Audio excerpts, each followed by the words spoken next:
Hello everyone, this is episode 8 of polity Pathshala. Let's begin. तो आज का टॉपिक है टाइप्स ऑफ कॉन्स्टिट्यूशंस। तो डिफरेंट तरीकों से हम कॉन्स्टिट्यूशंस को मतलब अलग अलग बेसिस पे हम अलग अलग तरीके के कॉन्स्टिट्यूशंस को क्लासिफाई कर सकते हैं। जैसे पहला जो पेयर है वो है रिटन और अनरिटन।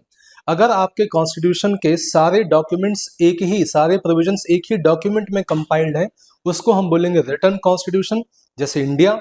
और अगर डिफरेंट जो प्रोविजंस हैं वो अलग अलग जगह है, एक सिंगल डॉक्यूमेंट में कंपाइल्ड नहीं है, तो वह है अनरिटन कॉन्स्टिट्यूशन, जैसे ब्रिटिश कॉन्स्टिट्यूशन। दूसरा है इनैक्टेड और इवॉल्व। मतलब डिफरेंस ये है इन दोनों में कि अगर एक पर्टिकुलर बॉडी ने एक गिवन टाइम पीरियड में आपका कॉन्स्टिट्यूशन बनाया हो, जैसे इंडिया में, यूएस में, तो वह है इनैक्टेड कॉन्स्टिट्यूशन। और अगर आपका constitution over a period of time evolve हुआ हो, जैसे ब्रिटेन में, तो वह है इवॉल्व कॉन्स्टिट्यूशन।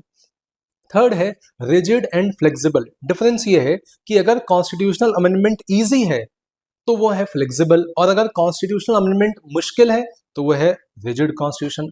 और लास्ट है यूनिटरी और फेडरल। मतलब जहां डिवीजन ऑफ पावर है, मतलब जहां सेंटर और स्टेट के बीच में पावर डिवाइडेड है, वो है फेडरल।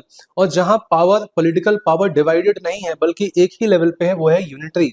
यूनिटरी का एग्जांपल है ब्रिटेन और फेडरल का एग्जांपल है इंडिया और US. Please tell me what is it that you want me to cover in the next video. I will see you. Take care. Bye bye.